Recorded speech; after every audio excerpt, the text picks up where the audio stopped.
Let me get one more as we wrap up here today, and we're about to finish up. One of the things that I want to ask, and I'm going to ask Tami Fitzgerald if she would address this.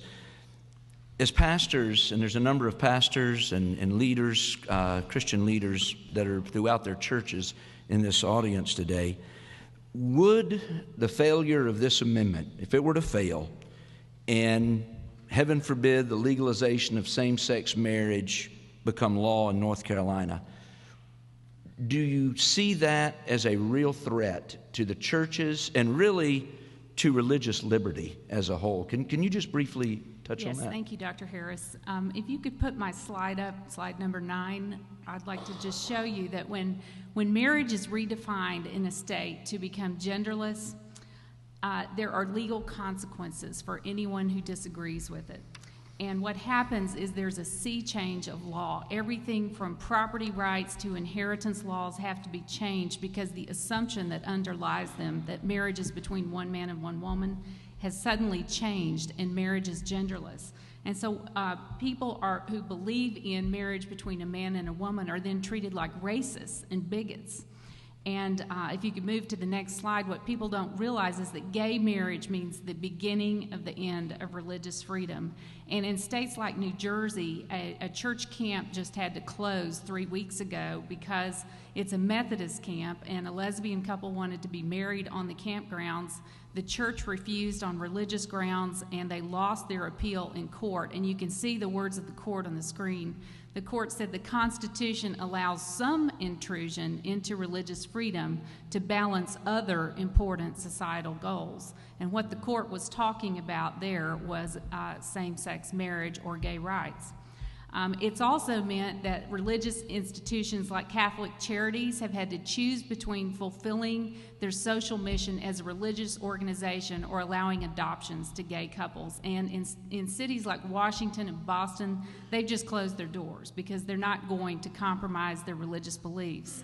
And finally, it's meant in some states like Massachusetts that children as young as 2nd grade can be taught in public school that homosexual relationships are equivalent to heterosexual.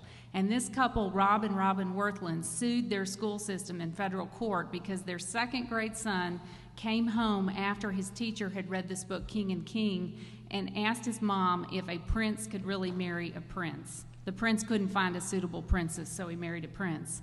And the courts there, the federal court dismissed this lawsuit and said to the parents that not only did the public schools have the right to teach it, they had the duty to teach it because homosexual marriage was legal in Massachusetts and the parents had no right to opt their kids out or to even have prior notice of this kind of teaching.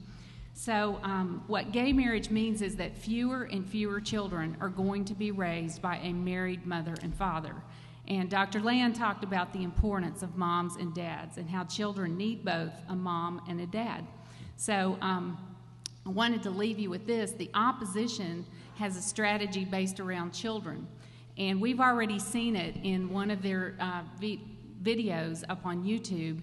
It's Clay Aiken, who's a former American Idol runner-up, and he's in front of a playground, and he says if Amendment 1 passes, these children, some of these children behind me, will lose their health care benefits. He never mentions the word marriage. He never mentions the word heterosexual, homosexual, family. He does talk about how families are different.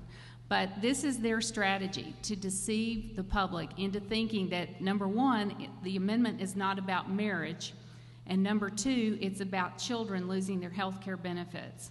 So they are deliberately calling it Amendment 1 to divorce it from marriage so that the average person out in the public won't know this amendment is about marriage.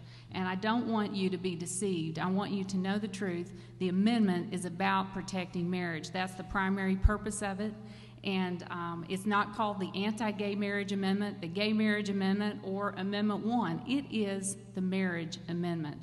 And so I would urge you, Dr. Harris and Mark Creech are sitting on the committee with our group, Vote for Marriage NC, and that is the official referendum committee that's working with thousands of people and churches across the state. And we have a table outside. We would encourage you, if you're a pastor, to come and sign up and to join this vast coalition of Christians and conservatives across the state who are seeking to preserve marriage in our state constitution. Thank you.